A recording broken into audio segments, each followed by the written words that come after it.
The soft hum of computers filled the observation deck of Deep Space Monitoring Station, Horizon. James Reed yawned as he adjusted his headset, eyes fixed on the console's scrolling data. 3 months into his 6-month rotation, and each day blended into the next with monotonous precision. "Another quiet day in the void," he muttered, taking a sip from his coffee mug.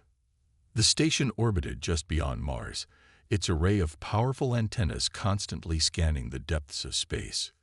Humanity had been listening for decades, hoping for some sign that they weren't alone in the universe. So far, silence had been the only answer. Reed was about to switch to his secondary monitoring tasks when a small anomaly caught his eye. A faint pattern emerged from the background noise, something distinct from the usual cosmic static. He straightened in his chair, coffee forgotten. "Computer, isolate frequency band 422.7, he commanded, fingers dancing across the controls. The pattern grew clearer, a repeating sequence of pulses with mathematical precision. Reed's heart began to race. This wasn't random. This wasn't natural. "Computer, run comparison against all known human transmissions." "No match found," the computer responded flatly. Reed pressed the intercom button. "Commander Taylor, I need you on the observation deck. Now." Within minutes, Commander Emma Taylor arrived, her normally composed face showing concern. "This better be important, Reed. I was in the middle of the weekly report." "Look at this," Reed said, pointing to his screen. "It started about 20 minutes ago. It's weak but distinct, and it's not one of ours." Taylor leaned over his shoulder, eyes narrowing as she studied the pattern. "Could be equipment malfunction. Run diagnostics." "Already did. Everything's functioning perfectly." Reed pulled up another screen. "And look at this. The signal has a mathematical structure. Prime numbers, repeated in sequence." Taylor's expression hardened. "Where's it coming from?"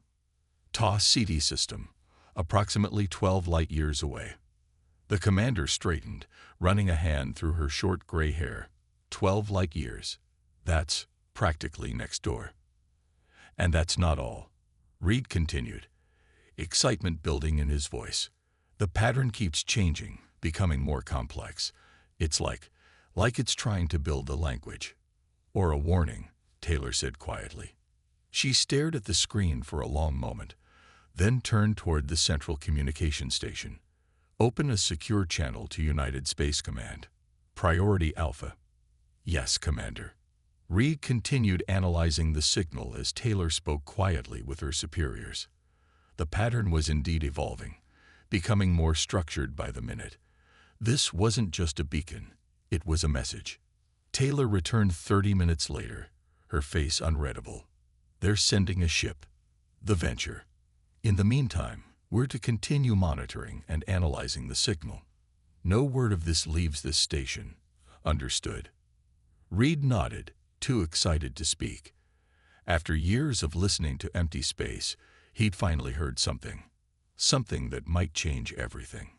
Captain Alex Morgan stood at the viewport of the Venture, watching as the last supply containers were loaded into the ship's cargo bay. At 42, Morgan had commanded deep space missions before, but never one assembled with such urgency. "Captain," a voice called from behind him. Dr. Lisa Wells approached, tablet in hand. The xenolinguist had been pulled from her university position with minimal explanation. "The linguistics lab is set up. We're ready to go whenever you are." Morgan nodded. "Good. We launch in 3 hours. Any progress with the signal analysis?" Wells tucked a strand of auburn hair behind her ear. "It's unlike anything I've ever seen. The mathematical sequences are just the foundation. There are embedded patterns that suggest a complex symbolic language. Whatever sent this knows how to communicate across species barriers. Or they're just broadcasting in every way they can, hoping someone understands," Morgan replied. "Maybe." Wells hesitated. "Captain, do you believe we're really going to meet aliens?" Morgan turned back to the viewport. "I don't know. But something sent that signal, and Space Command wouldn't rush us out there if they thought it was nothing." The ship's intercom crackled. Captain Morgan to engineering. Engineer Wilson requests your presence. Morgan sighed. Duty calls. Make sure your team is ready, Doctor. If this is first contact, I want humanity's best foot forward. In engineering, Tom Wilson was elbow deep in a tangle of cables. The engineer didn't look up as Morgan entered. Captain, you need to see this. Wilson gestured toward a large screen displaying fragments of the mysterious signal. The station sent us the latest data packets. The signal's not just a language. It contains schematics. Schematics? For what? Wilson finally looked up, eyes wide with wonder. Technology. Advanced technology. Look at these energy curves. They suggest propulsion systems beyond anything we theorized. And this, he pointed to another section, could be a communication device that works on principles we barely understand. Morgan studied the screen, a chill running down his spine. Are you telling me they're sending us blueprints? I think they're sending us help, Wilson replied. And based on these readings, they need help too. The signal's getting weaker, Captain. Whatever's sending it is losing power. 3 hours later, the Venture detached from Earth's orbital station. As the engines ignited, pushing the ship toward the distant star of Ta Ceti, Morgan addressed the crew from the bridge. We all know our mission is unprecedented, a possible first contact situation. We don't know what we'll find. Friends, enemies, or something beyond our understanding. But we represent humanity now, all its hopes and fears. He paused, looking at each face on the bridge. Let's make it count. As the Venture accelerated to full speed, the signal continued to change. New patterns emerge, more urgent now. In the linguistics lab, Dr. Wells worked tirelessly, piecing together fragments of meaning. It's definitely a distress call, she reported during the first crew briefing. They're in trouble, critical trouble, and they're giving us the means to help them, if we can understand it in time. The journey would take weeks even with the Venture's advanced engines, as Earth became a distant blue dot behind them. The crew settled into their routines, all while the alien signal grew increasingly complex and increasingly desperate. On the 14th day, as Morgan was reviewing the ship's systems, an alert sounded. Captain to the bridge, came the urgent call. When Morgan arrived, his first officer pointed to the main screen. The signal pattern just changed dramatically. Look. The display showed a new sequence, repeating with unmistakable clarity. They've detected us, Dr. Wells said, eyes wide. They know we're coming. The message was changing again, becoming clearer, more direct, as if a door was opening between two worlds. Humanity was about to step through. The Venture sliced through the darkness of space, its engines humming with steady determination. Inside the ship, Captain Morgan stared at the holographic display of their trajectory toward Ta Ceti. The alien signal had grown stronger over the past week, pulsing with what could only be described as urgency. How much longer until we reach the source? Morgan asked, not taking his eyes off the display. Navigation Officer Paul Davis checked his readings. At current speed, 4 days and 7 hours, Captain. Morgan nodded, his face tight with concentration. The closer they got to the signal's origin, the more the crew felt the weight of their mission. They were potentially the first humans to make contact with an alien civilization, a thought both thrilling and terrifying. In the linguistics lab, Dr. Lisa Wells hadn't slept properly in days. Cups of cold coffee littered her workstation as she studied the ever-evolving signal patterns. Her eyes burned from staring at screens, but she couldn't stop. Not when they were so close to a breakthrough. Look at this sequence, she said to her assistant, pointing to a repeating pattern. It's showing up every 14 minutes now. And it's followed by this new set of symbols. Her assistant leaned closer. Could it be counting down? Wells froze, then quickly pulled up previous recordings. You're right. It's a countdown, not in time as we measure it, but in distance. She grabbed the intercom. Captain Morgan, I need to see you immediately. When Morgan arrived, Wells could barely contain her excitement. "They know we're coming, Captain. The signal is counting down our approach. They're tracking us." Morgan's expression remained guarded. "Is that good news or bad?" "I don't know yet," Wells admitted. "But there's more.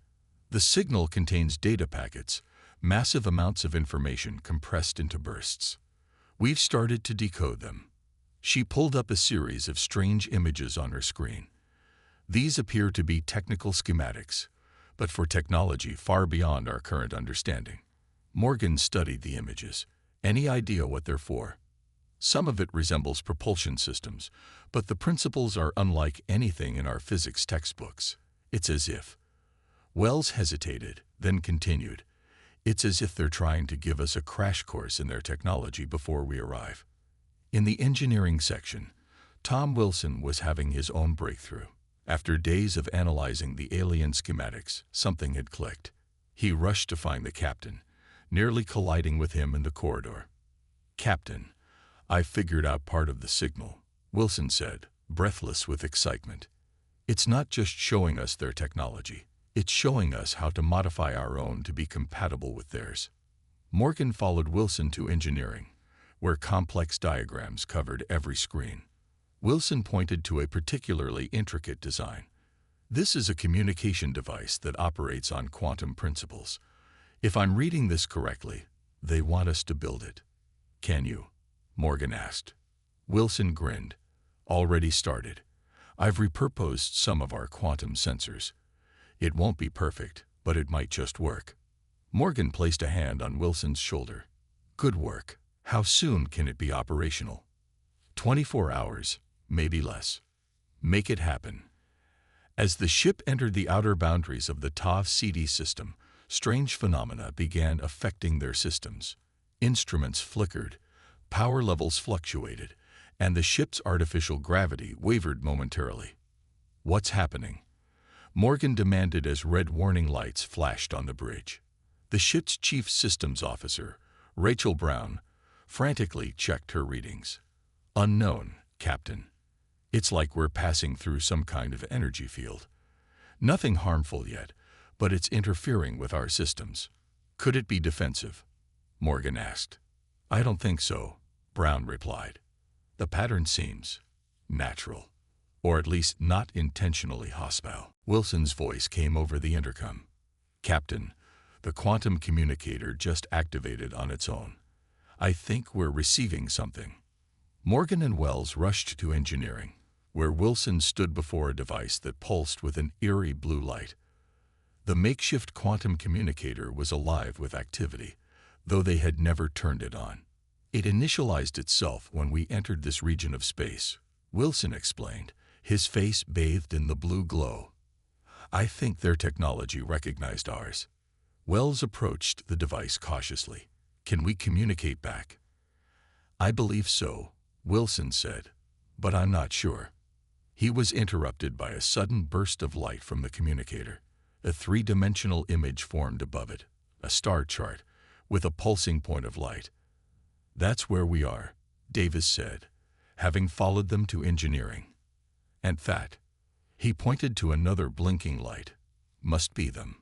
The image shifted, showing a massive object orbiting a distant planet. As the perspective zoomed in, they could make out the unmistakable shape of a spacecraft. But unlike any human vessel, it was enormous, with sweeping curves and structures that seemed to flow like liquid metal. Parts of it glowed with the same blue light as their communicator, while other sections appeared dark and damaged. "It's beautiful," Wells whispered. The image changed again, showing the ship more clearly. Now they could see the extent of the damage. Huge sections torn away, energy spilling from ruptured systems. "They're hurt," Morgan said quietly. "Badly hurt." A new series of images appeared, showing smaller objects approaching the damaged vessel. The message was clear. "They want us to dock with them," Morgan realized. "They're asking for help." As the venture continued its approach, the alien ship grew visible through their actual viewports, no longer just an image on a screen. It was breathtaking in scale, easily 20 times the size of their vessel. Despite its damaged state, it radiated an aura of advanced technology that made the venture seem primitive by comparison. "All hands, prepare for approach procedures," Morgan announced over the ship-wide comm. "This is what we came for." First contact protocols are now in effect. In the observation lounge, off-duty crew members gathered at the windows, staring in awe at the alien vessel. For humans who had grown up wondering if they were alone in the universe, the answer now hung before them, vast and undeniable. Wells stood beside Morgan on the bridge, her heart pounding. "What do we say to them?" she asked. "What's the first word from humanity to another intelligent species?" Morgan considered for a moment, then smiled slightly. "We say, we heard your call. We're here to help." As the venture closed the final distance to the alien ship, the quantum communicator pulsed once more. This time, a simple message formed in the air before them, not in any human language, but somehow instantly understandable to everyone who saw it. "Thank you for coming. Please hurry." The venture approached the massive alien vessel with cautious precision. Captain Morgan stood on the bridge, hands clasped behind his back, watching as the navigation team maneuvered their ship toward what appeared to be a docking area. The alien craft dwarfed their vessel, its damaged hull stretching out like a wounded giant against the backdrop of stars. "Approach vector locked in," Davis reported, his voice steady despite the tension. "Estimated docking in 5 minutes." Morgan nodded. "All boarding party members report to airlock 3. Full environmental suits required." Dr. Wells adjusted her helmet, triple-checking the seals on her environmental suit. As the ship's xenolinguist, her presence on the first boarding party was essential, though her hands trembled slightly at the thought of what awaited them. Security Chief Marcus Stone stood beside her, his imposing frame made even larger by his suit. He carried a standard-issue sidearm, though Morgan had given strict orders that weapons were to remain holstered unless immediate danger presented itself. "Nervous, Doctor?" Stone asked, noticing her fidgeting with her equipment. Wells smiled tightly, terrified and excited in equal measure. "You?" Stone's expression remained neutral, just focused on keeping everyone safe. Morgan joined them at the airlock, accompanied by Engineer Wilson, who carried a portable version of the quantum communicator. The small device pulsed with the now familiar blue light, seemingly eager to connect with its creators. "Remember," Morgan addressed the team, "we're here to help, but caution is our priority. We stay together. No one touches anything without clearance.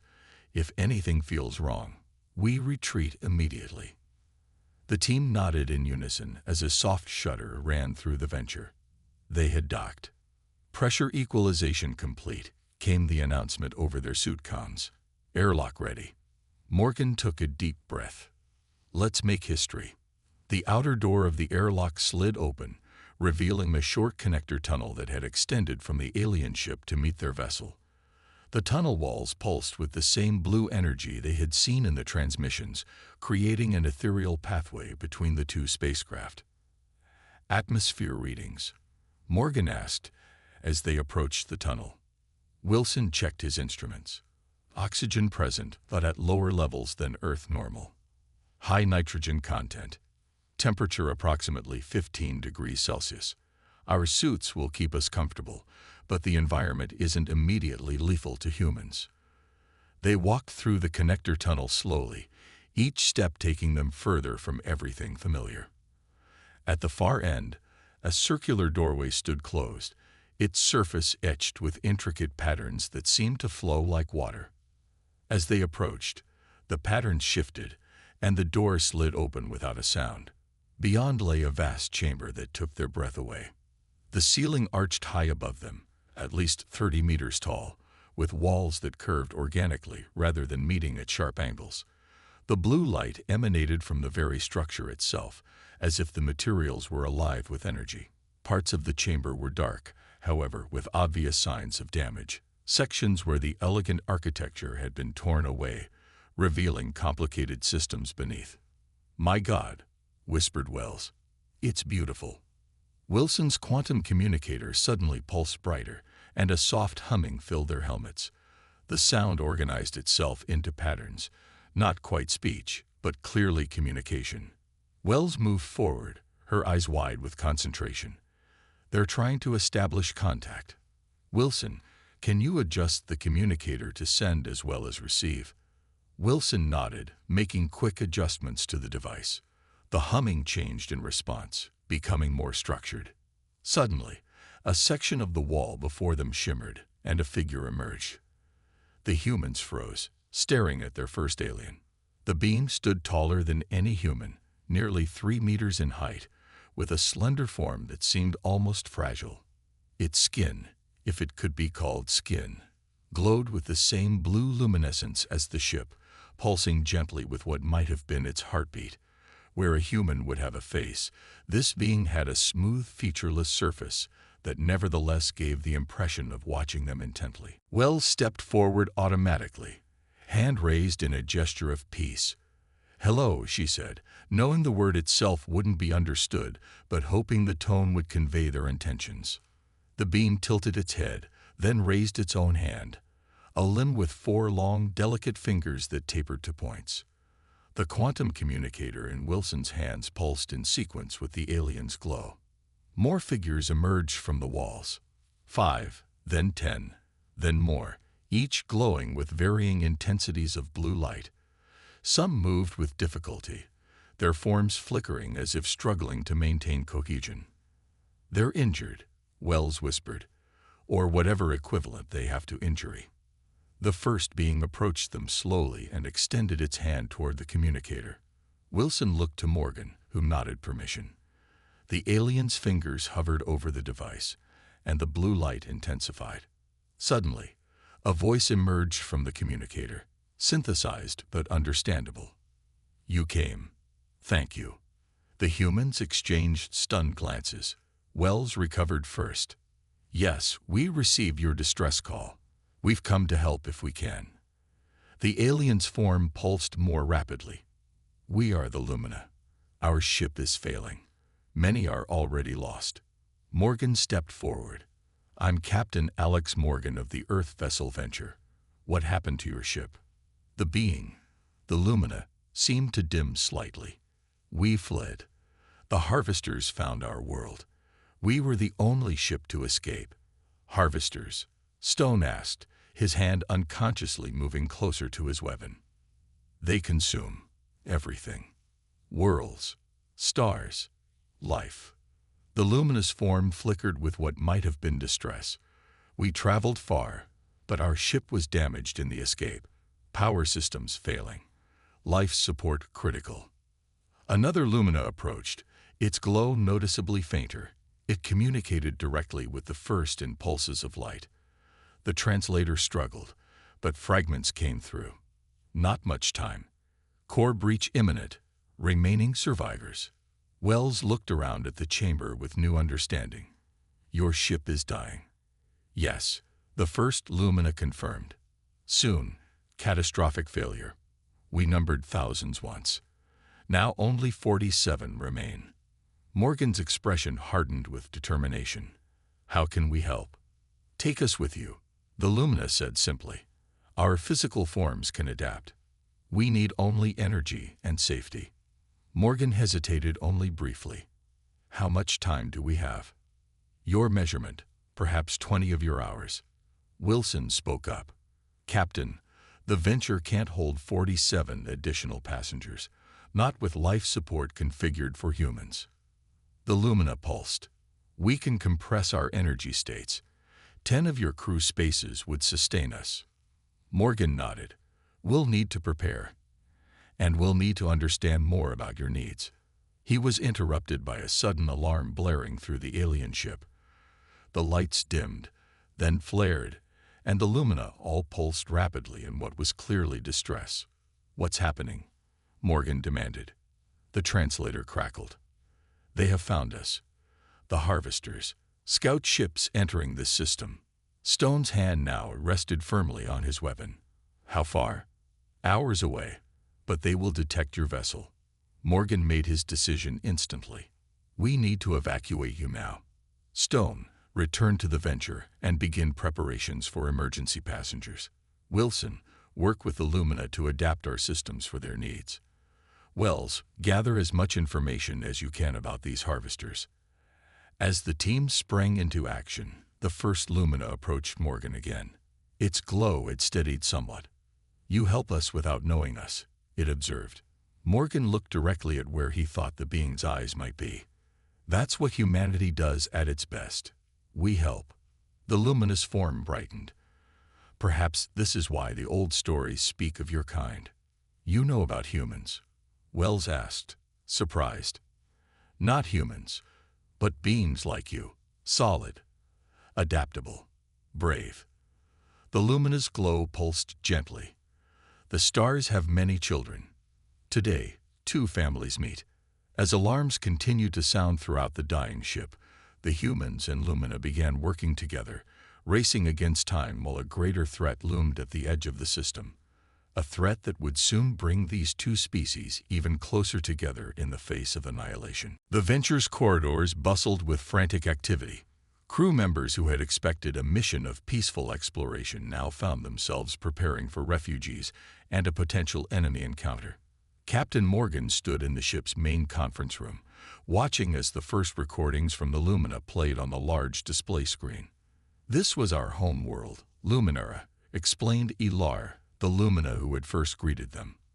Unlike the others, Elar had quickly mastered the quantum communicator, allowing for clearer translation. The screen showed a beautiful planet with swirling blue oceans and land masses covered in what looked like crystalline forests that sparkled under twin suns. The sight was breathtaking, an alien world teeming with life unlike anything on Earth. Then the recording shifted. Dark shapes appeared at the edge of the Luminara system, massive objects moving with deliberate purpose. "The harvesters," Elar said, the translator conveying a tone of dread. The objects resembled enormous mechanical insects, with multiple extending arms and central bodies that pulsed with red energy. They moved toward the outer planets of the system with frightening speed. "What are they?" Dr. Wells asked, unable to look away from the screen. "We do not know their origin," Elar replied. "They appeared in our neighboring systems first. We observed, we studied, we prepared, but it was not enough." The recording continued, showing the harvesters descending on the outermost planet. What happened next made everyone in the room flinch. The mechanical entities surrounded the planet, their arms extending down to the surface. Where they touched, the planet's surface simply disappeared. Layer by layer, the harvesters consumed everything: atmosphere, oceans, crust, mantle, all devoured with mechanical efficiency. They consumed 4 planets before reaching Luminara. Elar continued as the horrifying footage played. "We had time to evacuate some, but not all. Our ship carried 10,000 souls when we fled." Morgan's face was grim, and now only 47 remain. Elar's form dimmed in what they now recognized as sadness. "We were pursued, damaged. Many lost containment during the journey." Stone, who had been silently watching from the corner, finally spoke. "And you believe these harvesters are heading toward Earth?" "Yes," Elar confirmed. "They follow energy patterns through space. Your sun, your planet. They will be targets. They are systematic, thorough." Morgan turned to his navigation officer, Davis. "Based on the harvesters' trajectory and speed from the recordings, how long would they take to reach Earth?" Davis made some quick calculations. "If they maintain the speed shown here, approximately 2 Earth years." A heavy silence fell over the room. 2 years to prepare humanity for an enemy that consumed entire planets. "Captain," Wilson's voice came over the intercom, breaking the silence. "You need to come to engineering. Immediately." In the engineering section, Wilson stood with another Lumina, this one with a slightly greener tint to its glow. They were bent over a complex display, showing schematics unlike anything Morgan had seen before. "Captain," Wilson said, his eyes bright with excitement despite the dire situation. "This is Trill, their chief engineer. We've been working on integrating some of their technology with ours, and He paused, searching for words. It's revolutionary. Thrill's form pulsed as the translator conveyed its words. Your propulsion systems are primitive but adaptable. With modifications, your vessel could achieve speeds your science considers impossible. Wilson nodded enthusiastically. We're talking about reaching Earth in days, not weeks. And the same technology could be applied to defensive systems. Morgan looked at the schematics carefully. Will these modifications interfere with the evacuation? No, Trill replied. They will enhance it, but we must work quickly. Harvester scouts are already in this system. As if to punctuate Trill's warning, the ship's alert system suddenly blared. Unknown vessels detected at the edge of the system, announced the tactical officer over the intercom, moving at high velocity toward our position. Morgan rushed back to the bridge, where the main screen showed 3 small objects approaching, each resembling miniature versions of the planet-consuming horrors they had just witnessed in the recordings. Time to intercept, Morgan demanded. Approximately 4 hours at current speed, came the reply. Morgan turned to Elar, who had followed him to the bridge. We need to evacuate your people now. How soon can you be ready? We have already begun compression procedures, Elar said. 1 hour is needed. You have 30 minutes, Morgan replied firmly. Stone, organize teams to guide the Lumina to their designated areas. Wells, stay with Elar and assist with any communication issues. Wilson, work with Trill on those propulsion modifications. I want us ready to move the instant everyone is aboard. As the crew rushed to comply, Morgan stared at the approaching harvester scouts on the screen. And someone find me a way to slow those things down. The evacuation proceeded with controlled urgency. The Lumina, compressed into their most energy-efficient forms, resembled small spheres of intense blue light. Crew members guided them through the ship's corridors to specially prepared quarters where energy converters had been installed to sustain them. In engineering, Wilson and Trill worked frantically, making adaptations to the Venture's systems that would have taken Earth's scientists decades to develop. This connection here, Trill instructed, indicating a point on the engine schematic.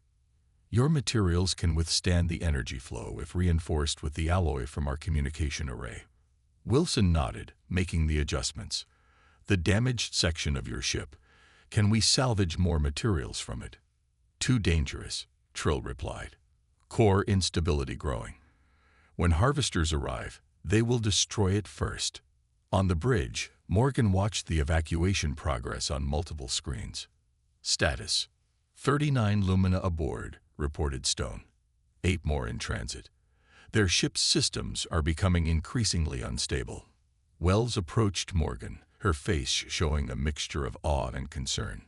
Captain, the Lumina have shared more information about the harvesters. They believe these scouts are just collecting data. They don't have the capacity to consume planets like the larger units. Small comfort, Morgan replied. Can they attack us? Yes, Wells said grimly.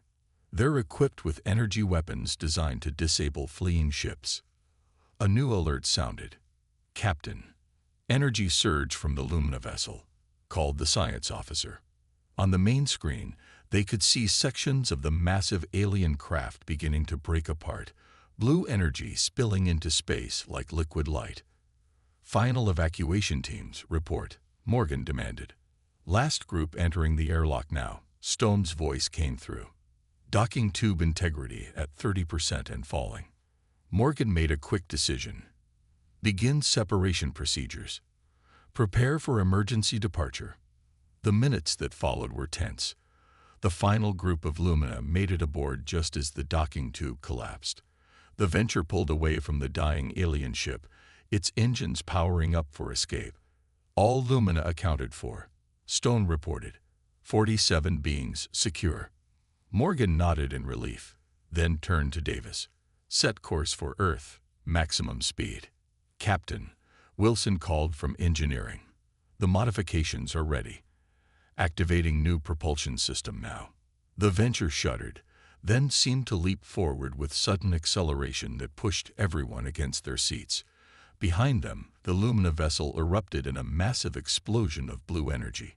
On the tactical display, the Harvester Scouts altered course, now in pursuit of the Venture. "They're following us," the tactical officer announced. Morgan watched the approaching threat with steely determination. "Let's see how fast these harvesters really are. Wilson, give me everything those new engines have got." As the Venture surged forward with impossible speed, Morgan knew they were carrying not just 47 alien refugees, but a warning that would forever change humanity's place in the cosmos. Earth needed to prepare, and they were the only ones who could deliver the message in time. Behind them, the remains of the Lumina vessel were consumed by the Harvester Scouts, erasing the last trace of a civilization that had reached across the stars to find allies in their darkest hour. The journey back to Earth was nothing like the outbound trip, where before there had been anticipation and uncertainty, now there was urgency and purpose. The Venture, enhanced with Lumina technology, moved through space at speeds that defied human physics. Stars blurred past the viewports as the ship hurtled toward home, carrying its precious cargo of refugees and warnings. In the converted cargo bay that now served as the main Lumina living space, Dr. Wells sat cross-legged on the floor, surrounded by softly glowing blue spheres. Each contained a compressed Lumina, their energy forms stable but confined within the limited space of the human vessel. Elar, who had chosen to maintain a more humanoid form to facilitate communication, hovered nearby. "Your adaptation is remarkable," Wells said, making notes on her tablet. "How are the others handling the compression?" "It is uncomfortable but necessary," Elar replied, the translator conveying a tone of stoic acceptance. "Many have entered a dormant state to conserve energy." Wells looked around at the pulsing spheres. "And when we reach Earth, what will your people need?" "Space, energy, purpose." Elar's form brightened slightly. "We were scientists, explorers, builders. We wish to contribute, not simply exist as refugees." Wells nodded. "I can understand that. But I should warn you, humans can be complicated. Some will welcome you with open arms. Others will fear what's different." "Fear is universal," Elar said. "We felt it when the harvesters came. But so is hope." The luminous glow shifted to a warmer hue. "Your Captain Morgan did not hesitate to help strangers. This gives us hope for your species." On the bridge, Morgan studied the latest reports from engineering. The Lumina modifications had transformed the Venture in ways that would revolutionize human space travel. They had covered the distance back to Earth in just 6 days, a journey that should have taken weeks. "Any sign of pursuit?" Morgan asked, not looking up from his tablet. "None, Captain," replied the tactical officer. "We appear to have outrun the Harvester Scouts." Morgan nodded, but his expression remained grim. "Don't get comfortable. They know where we're headed now. Earth has just shown up on their radar." Davis turned from his navigation console. "Earth Space Control has responded to our transmission. They're confused, sir, asking for clarification on our arrival time, since we're moving significantly faster than our logged capabilities." "Tell them we'll explain everything when we arrive," Morgan said, "and inform them we'll need a secure orbital dock with specialized power systems according to the specifications we sent." Morgan stood and moved to the viewport, watching as the familiar shape of Saturn came into view. They were entering the home stretch now. Soon, they would reach Earth, and everything would change. "Captain," Davis called out, "we're receiving a direct transmission from United Space Command. Admiral Hayes wants to speak with you, privately." Morgan sighed. The debriefing was starting earlier than expected. "I'll take it in my quarters." Admiral Hayes' stern face filled the screen in Morgan's cabin. "Captain, your reports sound like something from a science fiction novel. Are you absolutely certain about these Lumina and their claims about planet-consuming machines?" "I've seen the evidence myself, Admiral," Morgan replied firmly. "The recordings show entire worlds being stripped to their cores, and the Harvester Scouts we encountered were very real." Hayes rubbed his forehead. "The Security Council is in an uproar. Half believe it's a hoax. The other half are calling for immediate militarization of space. With respect, sir, both reactions are understandable but insufficient. We need the luminous technology and knowledge if we're going to have any chance against the harvesters. And you trust these aliens. You've known them for less than 2 weeks, Morgan. Morgan considered his words carefully. I trust that their home was destroyed. I trust that they risked everything to warn us. And I trust that we need allies in a universe that just got a lot more dangerous. Hayes was silent for a long moment. Very well. When you reach Earth orbit, you'll dock at Military Station Alpha. The Lumina will remain aboard while a joint scientific and military team assesses the situation. Sir, the Lumina aren't prisoners. They're refugees, and potentially our greatest asset. That decision isn't yours to make, Captain. Follow your orders. Hayes out. As the screen went dark, Morgan sat in the silence of his quarters, weighing his duty against what he knew was right.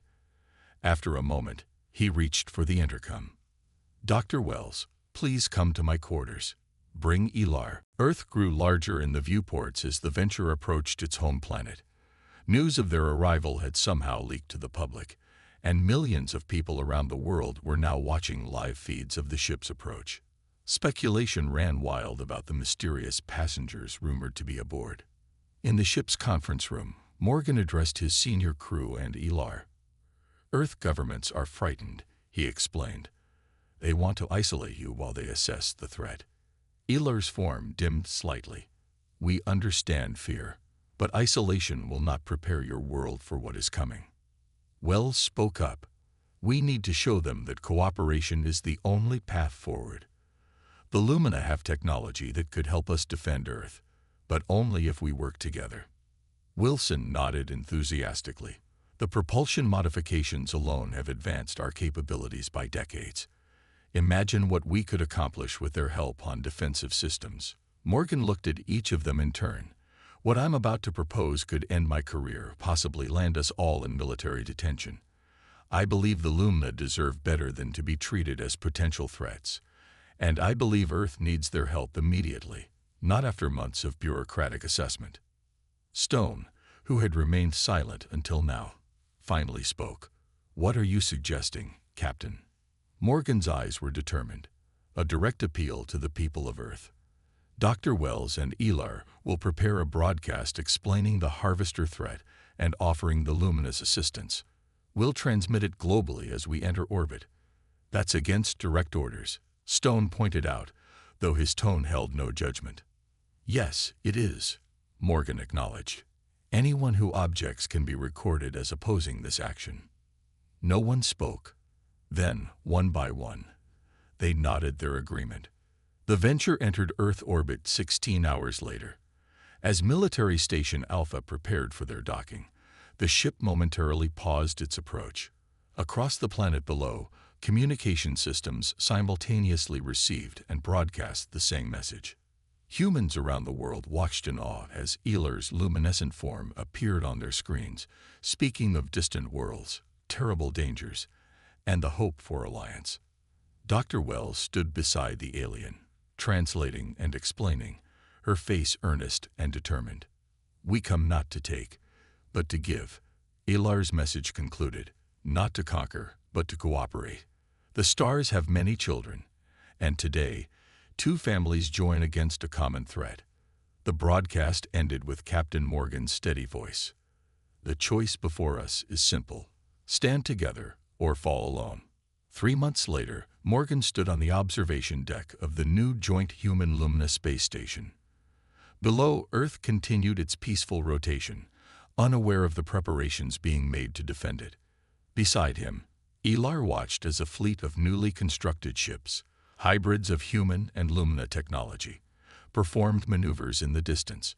Your people learn quickly, Elar observed. Morgan smiled. Necessity is a powerful motivator. The harvesters will still come. Yes, Morgan agreed, but they'll find something they didn't expect. What is that? Morgan turned to look at Elar. 2 species, standing as one. Maybe that's something even the harvesters haven't encountered before. As they watched the Earth below, a brilliant blue against the blackness of space, Morgan felt something he hadn't expected when they first received that strange signal weeks ago. Hope. Humanity had looked to the stars for centuries, wondering if they were alone. Now they knew they weren't. And perhaps together, they might just survive to discover what other wonders and dangers awaited them among the stars. The distress call that had shaken the stars had done more than bring humanity its first contact. It had given them a future. The darkness of space lit up with flashes of red and orange as the orbital platforms around New Haven exploded one by one. Captain Jack Reynolds stood frozen on the bridge of the Defiance, watching the destruction unfold on the main screen. His knuckles turned white as he gripped the edge of the command console. "Sir, we're counting 12 enemy ships," said Officer Pete, his voice shaking slightly. "They came out of nowhere. No warning." Jack nodded, his face grim. New Haven was supposed to be safe, a peaceful colony on the edge of human space. 3 million people lived on the planet below, most of them families of miners and farmers who wanted a fresh start away from the crowded Earth. "Any response from the defense stations?" Jack asked, though he already knew the answer. "None, sir. They were taken out in the first wave," replied Lucy, the communications officer. Her fingers moved quickly across her console. "I'm trying to reach Colonial Command, but there's too much interference. The Defiance wasn't supposed to be fighting anyone today. It was an experimental ship on its first shakedown cruise, carrying new technology that hadn't yet been approved for the main fleet. Jack and his crew of 40 had been ordered to put the ship through its paces near the outer colonies. Nothing more." "What about other military vessels in the area?" Jack asked. Tom, the tactical officer, shook his head. "Nothing, Captain. We're it." A new alert sounded, and all eyes turned to the main screen. One of the alien ships, larger than the others, was broadcasting a message. Lucy tapped her console, and a figure appeared on screen. The alien was tall and thin with gray skin that seemed to shimmer like metal. Its eyes were large black orbs without pupils, and when it spoke, its mouth didn't move. Instead, the words seemed to come from everywhere at once. "Attention, human vessel," the alien said in perfect English. "I am Commander Vex of the Collective. Your species has been judged and found wanting. Your expansion stops here. We hereby declare formal war against humanity. Surrender your vessel or be destroyed." Jack felt a chill run down his spine. He had heard rumors about the Vex, a highly advanced race that kept to themselves in a distant sector. There had been no previous contact, no diplomatic missions. Why attack now? "Open a channel," Jack ordered. Lucy nodded, and Jack straightened his uniform before speaking. "This is Captain Jack Reynolds of the Earth ship Defiance. You have attacked a peaceful colony without provocation. Stand down your weapons and withdraw immediately." The alien made a sound that might have been laughter.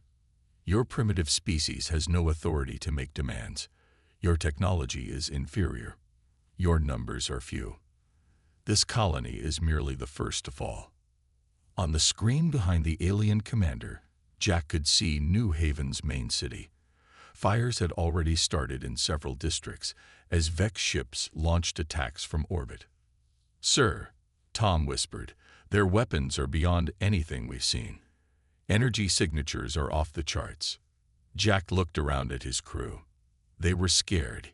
He could see it in their eyes. But they were also waiting for his orders. The Defiance might be experimental, but it was still a ship of the fleet. "What are our options?" Jack asked. "We could try to run," Tom suggested. "The Defiance has the new jump drive. We could reach Earth in 4 days and warn them." Anna, the ship's engineer, spoke up from her station. "Or we could fight. The pulse cannons aren't fully tested, but they're designed to penetrate advanced shielding." "Against 12 ships?" Pete asked, his voice rising. "It would be suicide." Jack turned back to the screen. The alien was waiting, its black eyes revealing nothing. "You have 30 seconds to surrender," the Vex commander said. "After that, we will destroy your vessel and continue our cleansing of this colony." Jack closed his eyes for a moment. If they ran, millions would die before help could arrive. If they fought, they would almost certainly be destroyed. But they might buy some time for the people below. There was also a third option, though it was risky. "Lucy, cut the transmission," Jack ordered. Once the alien disappeared from the screen, he turned to his crew. "Here's what we're going to do. Tom, plot a course that looks like we're running toward the outer system. Anna, power up the pulse cannons but keep them offline until my mark. Lucy, prepare to send a distress call to Earth on all channels." "You have a plan, sir?" Anna asked. Jack nodded. "The Defiance has one advantage. They don't know what we're capable of. This ship was designed to test new stealth technology and weapon systems.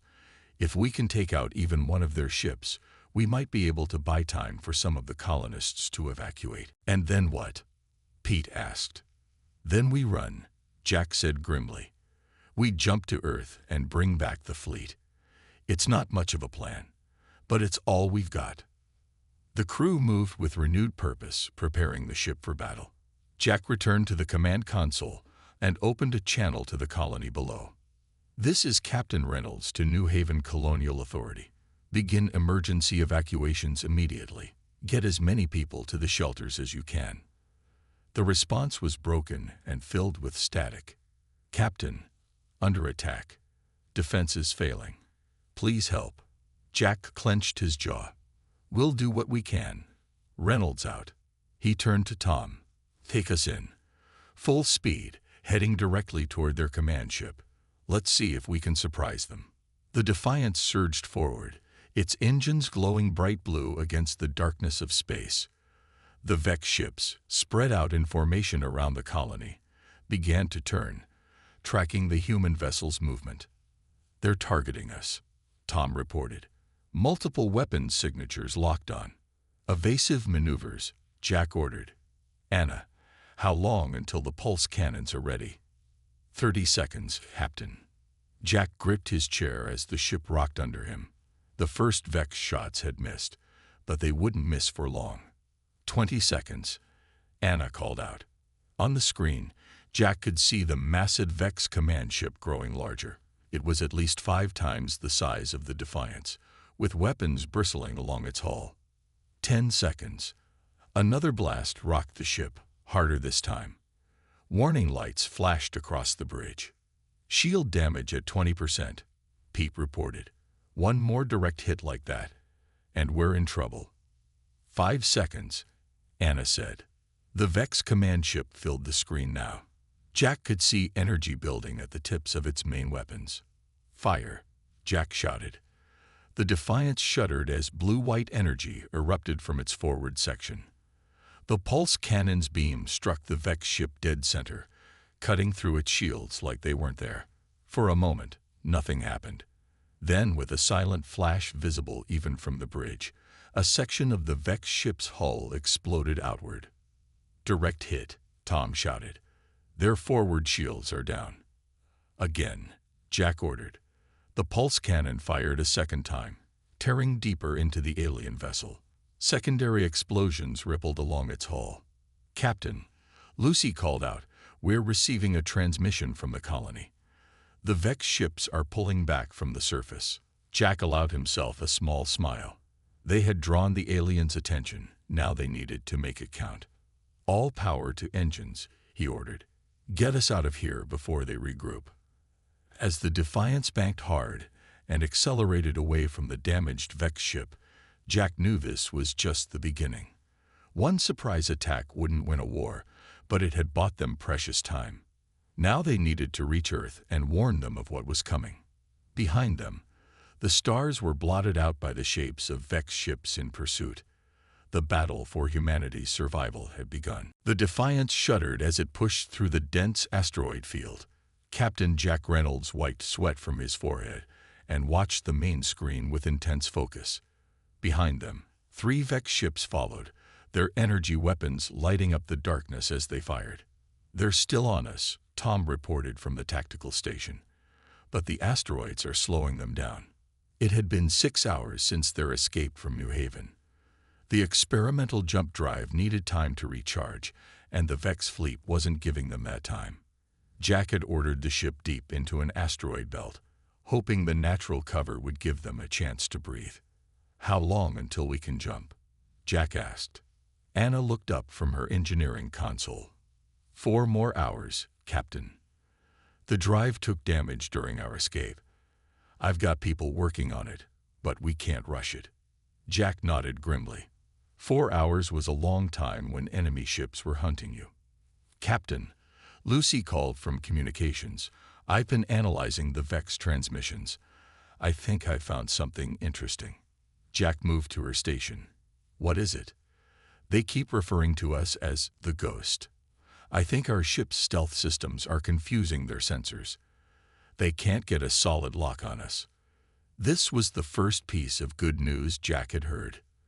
The Defiance was equipped with experimental stealth technology, layers of special materials and energy-dampening fields that were supposed to make the ship harder to detect.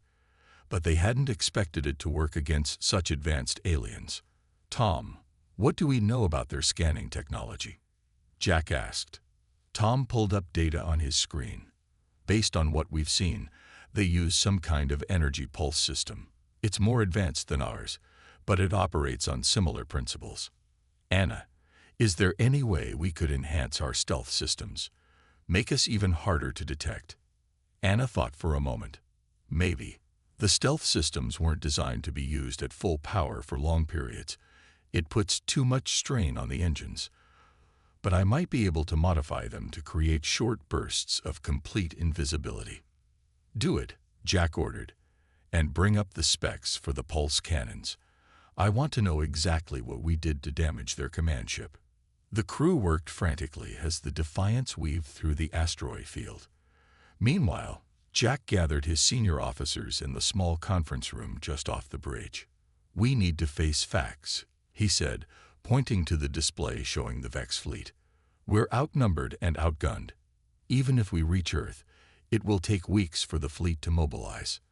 By then, the Vex could destroy a dozen more colonies." "So what do we do?" asked Marcus, the ship's second-in-command who had been quiet until now. "We can't fight them all." "No, but we might be able to slow them down," Jack replied. "The pulse cannons hurt them. Their shields couldn't stop our shots. That gives us an advantage." "One advantage against a whole fleet isn't much," Marcus pointed out. "It's enough to start with," Jack said. "Tom, what did your analysis show about their ship that we damaged?" Tom brought up an image on the screen. Their command ship took heavy damage to its forward section. But what's really interesting is what happened afterward. The other ships seemed to get confused, like they weren't sure what to do next. It took them almost 2 minutes to reorganize their attack pattern. Jack leaned forward. "You think the command ship was controlling the others?"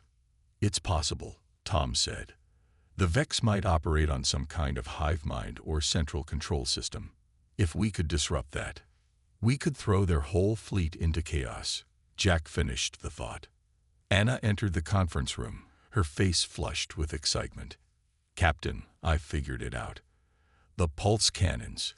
They're not just powerful, they're operating on a frequency the Vex shields aren't designed to stop. Can we modify the frequency? Make our weapons even more effective?" Jack asked. Anna nodded. "I've already started the recalibrations. But there's more. Remember how the stealth systems confuse their sensors? I think we can use that. If we time it right, we could appear to be in multiple places at once." For the first time since the attack, Jack felt a spark of hope. They were still outmatched, but they had 2 advantages: weapons that could penetrate Vex shields and stealth technology that confused Vex sensors. "Here's what we're going to do," Jack said, standing up. "We're not running to Earth. Not yet. First, we're going to hit the Vex where it hurts." "Sir." Marcus looked concerned. "Anna, how quickly can you have the pulse cannons recalibrated?" Jack asked. 2 hours, maybe less. "And the stealth modifications?" "About the same." Jack nodded. "Good. Tom, I want you to identify vulnerable targets in the Vex fleet.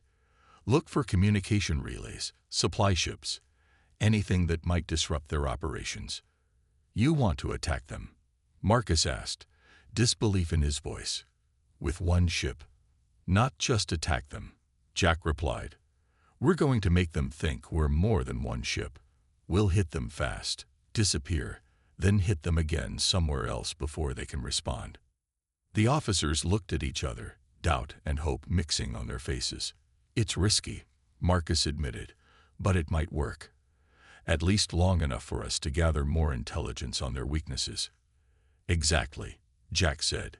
We need to buy time and learn everything we can about the enemy. If we can find a critical weakness, we might be able to force them to back off long enough for Earth to prepare. As they returned to the bridge, the Defiance rocked suddenly. A Vex shot had found its mark. Shields at 60%, Pete reported. They're getting closer, sir.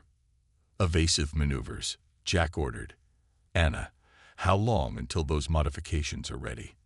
I need at least an hour, Captain. Jack looked at the tactical display. The 3 Vex ships were closing in, and more would be arriving soon. They needed to create some space.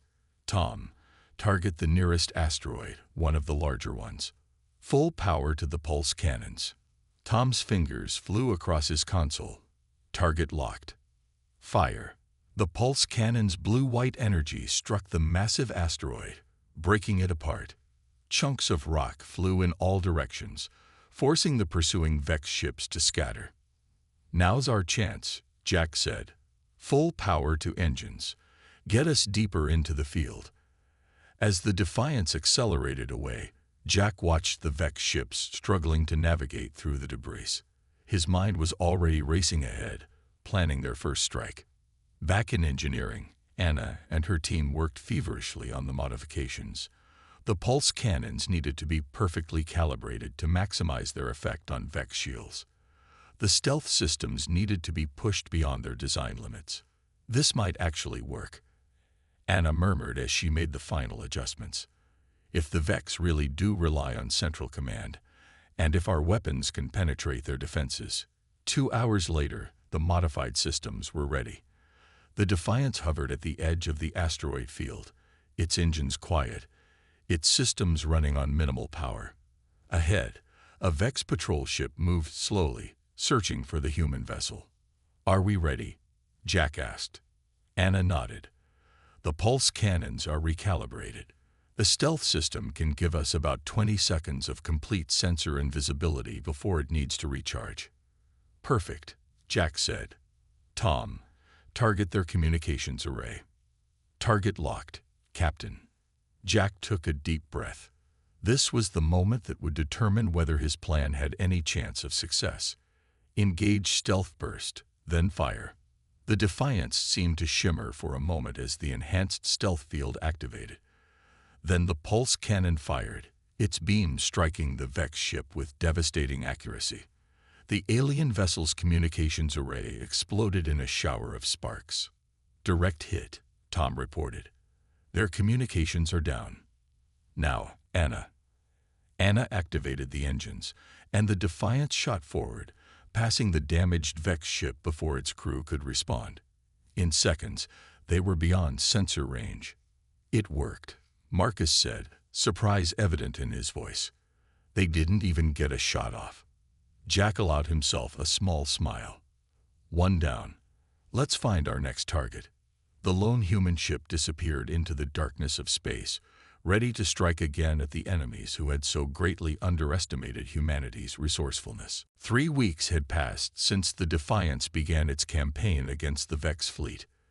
The ship's hull now bore the scars of multiple battles, hastily repaired with whatever materials the crew could salvage from destroyed enemy vessels. Captain Jack Reynolds stood in front of the tactical display, studying the positions of Vex ships throughout the sector. Red dots marked confirmed enemy locations, while blue dots showed the sites of successful Defiance attacks. That's the 7th supply ship we've taken out this week, Tom said proudly, adding another blue dot to the display. Their fleet is starting to show signs of strain. Jack nodded. Their hit-and-run strategy was working better than he had dared to hope. The Defiance would appear from nowhere, strike with devastating precision, and vanish before the Vex could mount an effective response.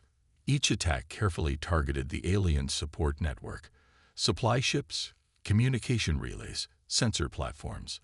"What's the status of the main Vex fleet?" Jack asked. Marcus brought up a new display showing the largest concentration of enemy ships. "They're still orbiting New Haven, but they've stopped their attack on the surface. It looks like they're more concerned with finding us now." This was another unexpected victory. The Vex had been so frustrated by the Defiance's attacks that they had paused their invasion to deal with the human ship. This had given the colonists precious time to evacuate to underground shelters and the handful of ships that had escaped the initial assault. "And the command ship?" Jack asked. "Still undergoing repairs," Tom replied. "Our last scan showed it's operating at maybe 60% capacity." Anna entered the bridge, wiping engine grease from her hands. "Captain, the modifications to the jump drive are complete. We should be able to make micro-jumps now, just a few light seconds at a time." This was the news Jack had been waiting for. The ability to make small, precise jumps would make the Defiance even harder to track and would open up new tactical possibilities. "Good work," Jack said. "What about the captured Vex technology?" After their third successful attack, they had managed to board a damaged Vex ship and retrieve some of its equipment. Anna and her team had been studying it ever since. "We've made progress," Anna said. "Their communication systems are incredibly advanced, but they follow logical patterns. We've figured out how to listen in on their transmissions without being detected." "Can we understand what they're saying?" Jack asked. Lucy spoke up from her station. "Some of it. Their language is complex, but their military communications use standardized formats. I've been able to create a basic translation program." "Show me," Jack ordered. Lucy tapped her console, and a series of alien symbols appeared on the main screen, with human translations beneath them. "Hunt continues. Ghost ship eludes. Commander demands. Central coordination failing." "This confirms what we suspected," Jack said. "Their fleet relies on central coordination. By disrupting their communication network, we're forcing individual ships to act on their own, something they're not used to doing." "There's more," Lucy said, scrolling through the translations. "They're planning to bring in reinforcements, a much larger fleet. It will arrive in approximately 2 weeks." The bridge fell silent. They had been holding their own against the current Vex forces, but a larger fleet would change everything. "We need to step up our game," Jack said finally. "Anna, how long would it take to adapt some of the Vex communication technology for our own use?" Anna thought for a moment. "With what we've learned, maybe 3 days." "Do it," Jack ordered. "I want to be able to send false commands to their ships." Marcus looked concerned. "That's risky, Captain. If they catch on." "It's a risk we have to take," Jack replied. "We can't fight a larger fleet the same way we've been fighting this one. We need a new approach." Over the next 3 days, the Defiance continued its hit-and-run attacks, while Anna and her team worked on integrating the Vex technology. Each strike was carefully planned to maximize damage, while minimizing risk to the human ship. On the 4th day, Anna reported success. "We can now broadcast signals that will appear to come from Vex command ships," she explained to the gathered officers. "It won't fool them for long, but it should cause enough confusion for us to exploit." "Perfect," Jack said. "Now we need intelligence on their command structure. Lucy, what have you learned from their communications?" Lucy brought up a diagram on the main screen. "The Vex fleet operates on a strict hierarchy. All major decisions come from the command ship we damaged in our first encounter. Secondary commands come from these 3 vessels here." She pointed to 3 large ships on the display. "And we've confirmed the command ship is still in orbit around New Haven?" Jack asked. Tom nodded. "Yes, Captain. It appears to be their central coordination point for this sector." Jack studied the display thoughtfully. "If we could get access to their central command systems, we might be able to do more than just harass them. We might be able to bring their entire operation to a halt." "You want to board the command ship?" Marcus asked, disbelief in his voice. "Not the whole ship," Jack clarified. "Just their communication center. A small team could get in, plant a virus in their systems, and get out before they know what's happening." "That's suicide," Marcus protested. "Not with proper preparation," Jack countered. "We've learned a lot about Vex technology and tactics over the past weeks, and now we have the ability to send false commands and make micro-jumps. We can create a diversion that will give us an opening." Jack turned to the tactical display and began outlining his plan. The Defiance would use its new capabilities to create chaos in the Vex fleet, drawing ships away from the command vessel. Then, using a captured Vex shuttle they had recovered from a previous battle, a small team would approach the command ship undetected. "Once aboard," Jack continued, "we'll locate their central computer and plant this." He held up a small device Anna had created using adapted Vex technology. "It's a virus designed to corrupt their command protocols. If it works, it will spread throughout their network and disrupt their entire fleet." "And if it doesn't work?" Marcus asked. "Then we fall back to Plan B," Jack replied. "We gather as much intelligence as we can and make a run for Earth. But I believe this will work. The Vex aren't used to facing an enemy that can adapt as quickly as we can." The plan was set in motion the next day. The Defiance made a series of micro-jumps around the Vex fleet, appearing and disappearing before the aliens could lock their weapons. Each appearance was accompanied by false commands broadcast on Vex frequencies, ordering ships to new positions to intercept a non-existent threat. As predicted, confusion spread through the alien fleet. Ships moved in contradictory patterns, some responding to the false commands, others trying to maintain their original positions. "It's working," Tom reported as they watched the chaos unfold. "The command ship has reduced its defensive screen to dispatch more ships to investigate our phantom signals." Jack nodded. "Prepare the shuttle team. We launch in 10 minutes." As the Defiance continued its deception, Jack led a small team aboard the captured Vex shuttle. With him were Anna for her technical expertise and 2 security officers trained in close-quarters combat. "Remember," Jack told them as the shuttle broke away from the Defiance, "we get in, plant the virus, and get out. No heroics." The shuttle approached the massive Vex command ship, broadcasting identification codes copied from their earlier captures. The deception worked. The shuttle was allowed to dock without challenge. The Vex too distracted by the apparent multiple attacks occurring throughout their fleet. As they prepared to board the alien vessel, Jack took one last look at his team. Against all odds, a single human ship and its determined crew were about to strike at the heart of the enemy that had so confidently declared war on humanity. The inside of the Vex command ship was eerily quiet. Jack led his small team through dim corridors that pulsed with a faint blue light. The captured Vex environment suits they wore were uncomfortable, but they helped mask their human life signs from the ship's sensors. "How much farther?" Jack whispered into his helmet comm. Anna checked the small device in her hand. "The central command center should be 2 levels up. I'm picking up strong energy readings consistent with their main computer systems." They moved cautiously, pressing themselves against walls whenever they heard the metallic footsteps of Vex crew members. So far, their disguises were working. The Vex they encountered barely glanced at them. "They really do rely on their technology," Jack observed quietly. "They're not even questioning our presence because their systems aren't alerting them." "Let's hope it stays that way," Anna replied. Back on the Defiance, Marcus watched the operation through the encrypted feed from Jack's helmet camera. Tom continued to coordinate the diversionary attacks, sending the ship on a complex pattern of micro-jumps around the Vex fleet. "Keep them distracted," Marcus ordered. "The captain needs at least 20 more minutes." "Working on it," Tom replied, his fingers dancing across the console. "But they're starting to adapt to our pattern. I'm having to get creative."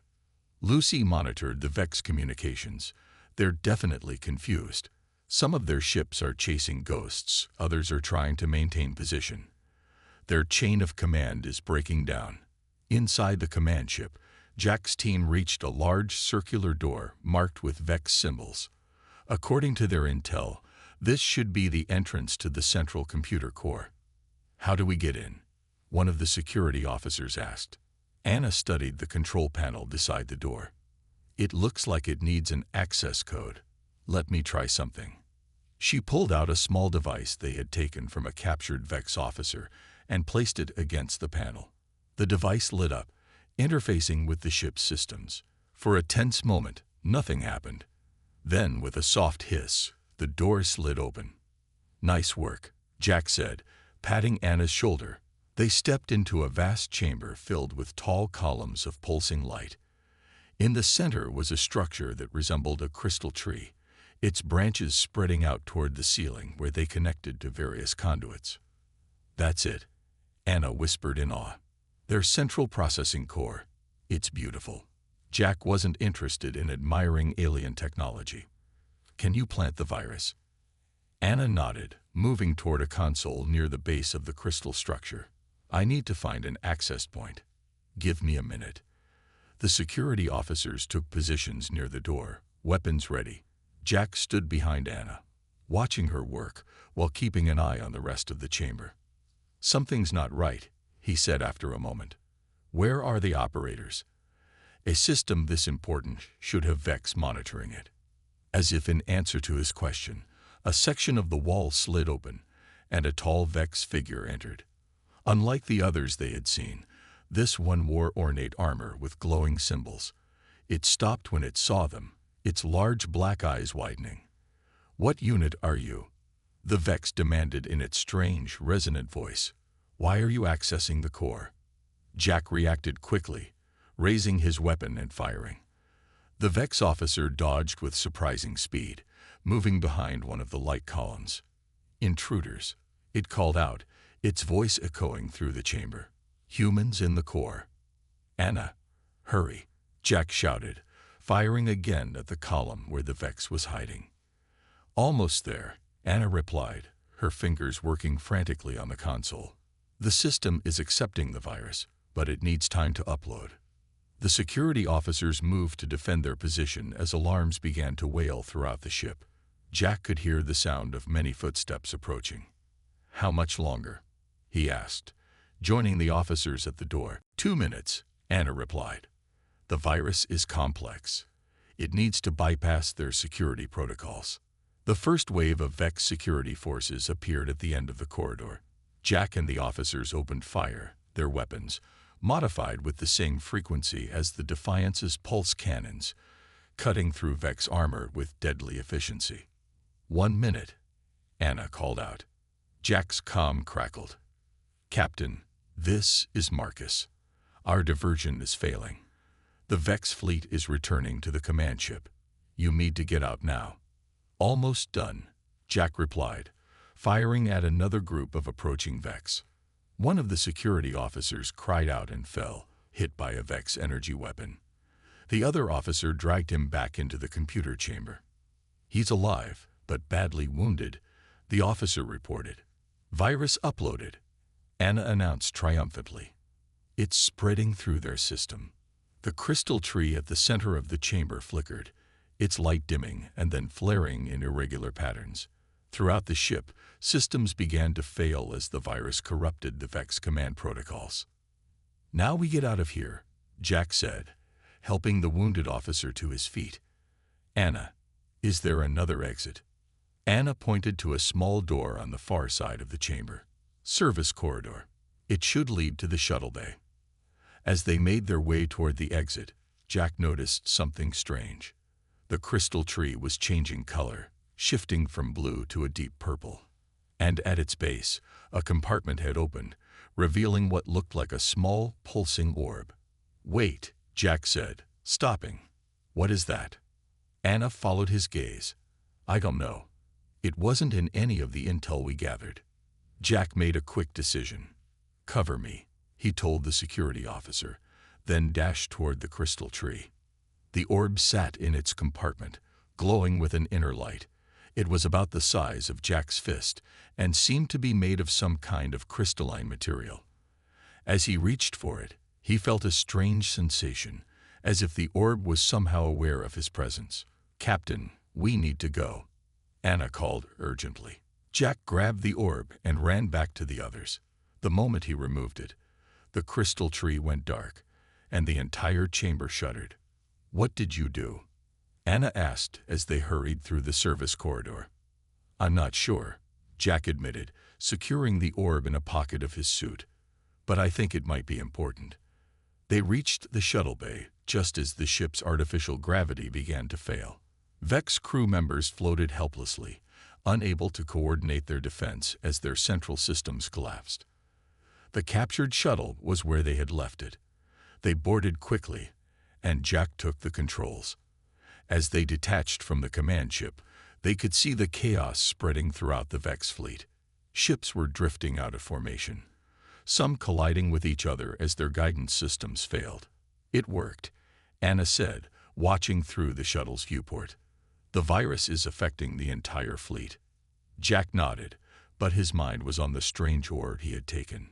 Something told him it was more than just a piece of alien technology. It was the key to understanding their enemy. As they approached the Defiance, Jack opened a comm channel. "Marcus, we're coming in. Mission accomplished, but we got something unexpected.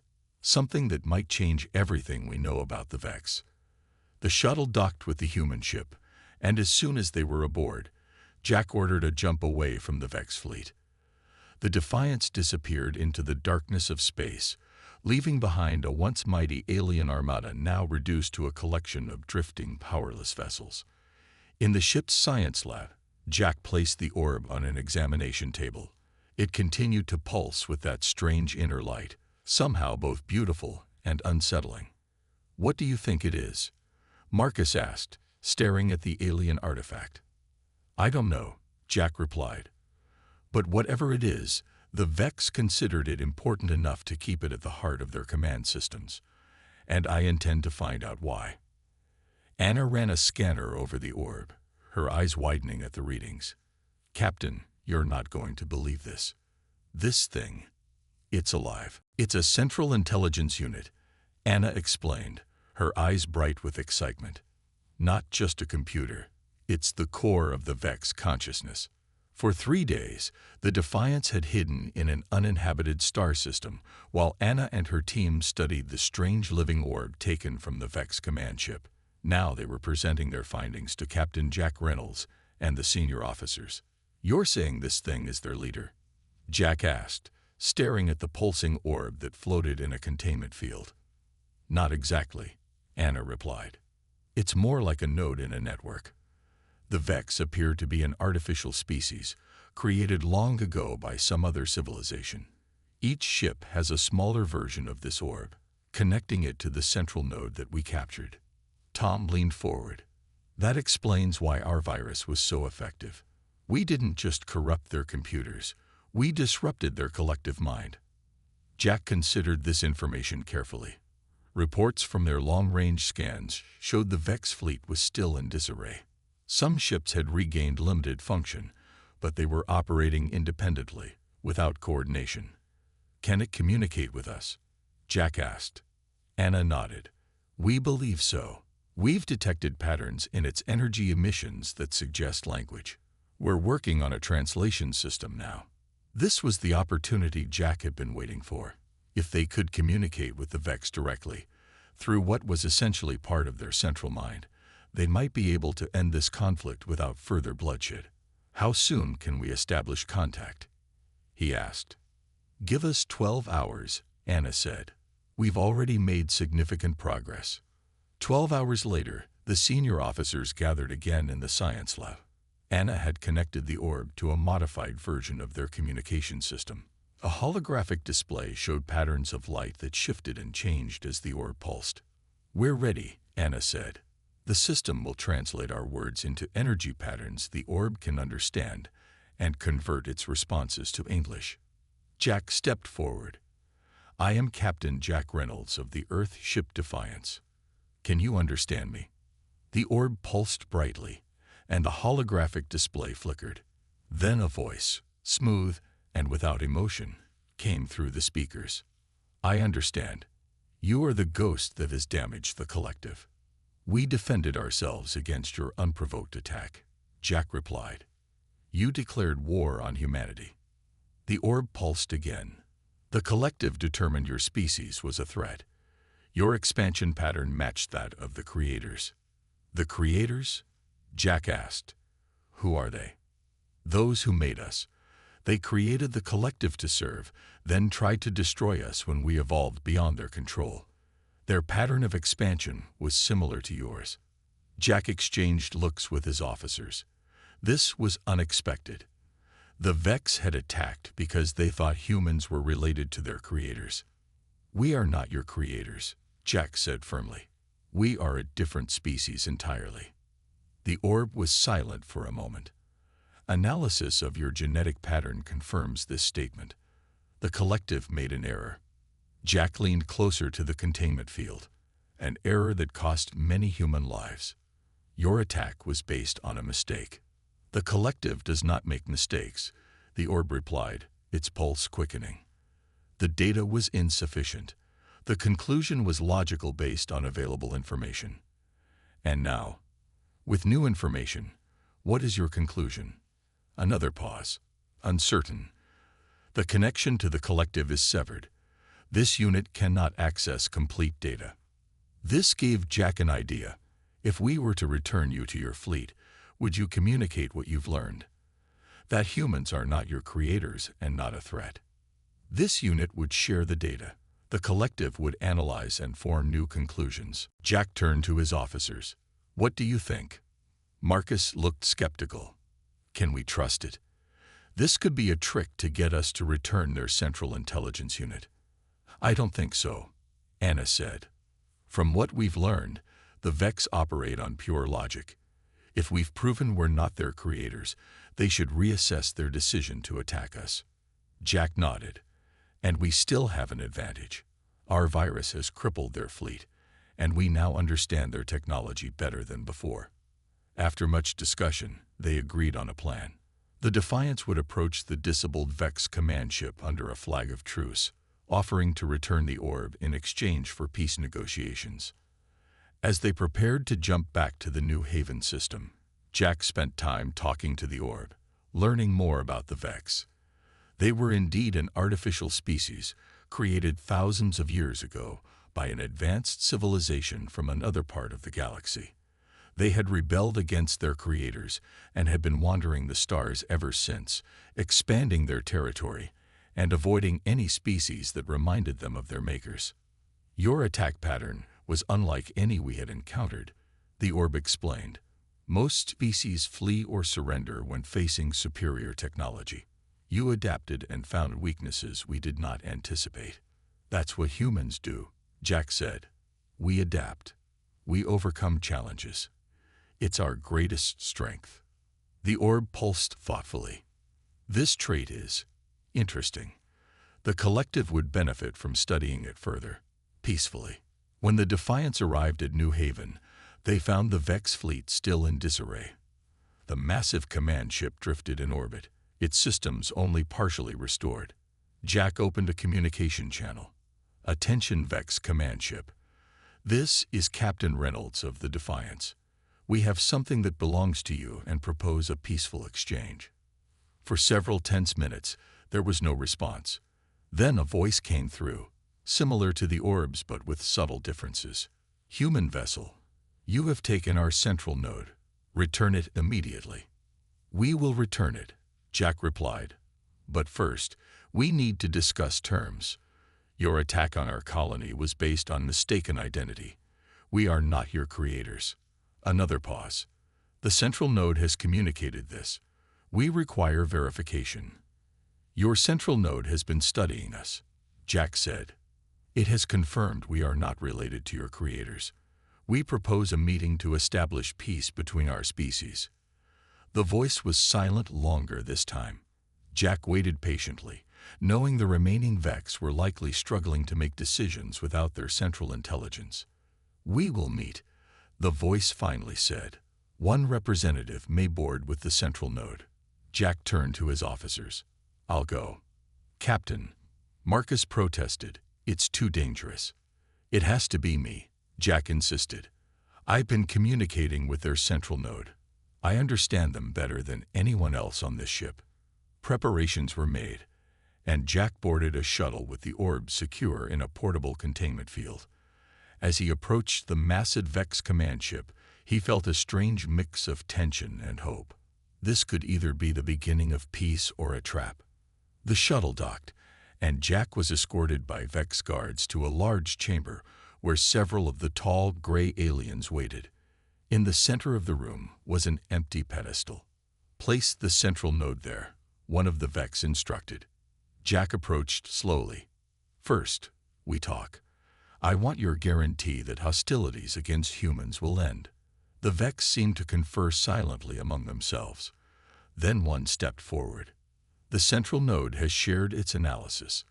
The attack on your species was based on incomplete data. The collective acknowledges this error." Jack nodded. "And we propose a treaty. Non-aggression between our species. Defined borders. Exchange of knowledge."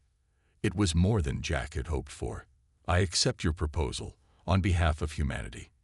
He placed the containment field on the pedestal and deactivated it. The orb floated up, pulsing brightly, and the Vex gathered around it.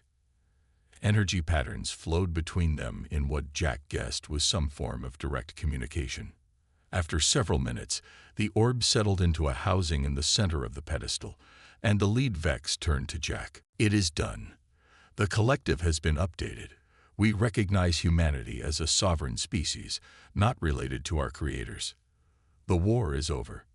Jack felt a weight lift from his shoulders. "And New Haven, the other human colonies, they will not be harmed. We will withdraw our forces from human space within one rotation cycle."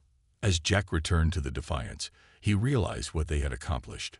A single ship, through courage, ingenuity, and understanding, had turned a devastating war into an opportunity for peace. 1 month later, the Defiance approached Earth, escorted by an honor guard of fleet vessels. News of their achievement had spread throughout human space.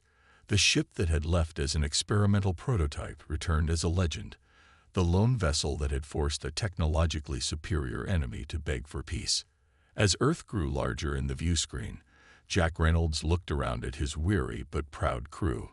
They had done the impossible, and in doing so, had shown the galaxy that humanity was a force to be reckoned with, not because of superior weapons or technology, but because of their uniquely human ability to adapt, to think creatively, and to turn disadvantage into opportunity.